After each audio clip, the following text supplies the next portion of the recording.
go home. Shoot. I only have to shoot one. Between this and this one. As you can see in the video, I'm on rush. Really on rush. I'm trying to do everything faster. And you can see my luggage is not yet packaged.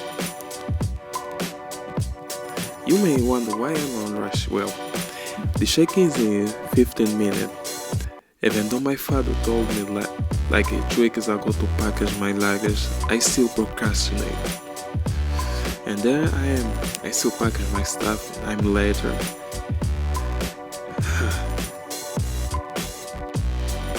And when I go to Dubai, I noticed that some of my essential stuff were missing, but I forgot some of them. And that's a lesson learned. I don't think so. We tend to repeat the same shit over and over.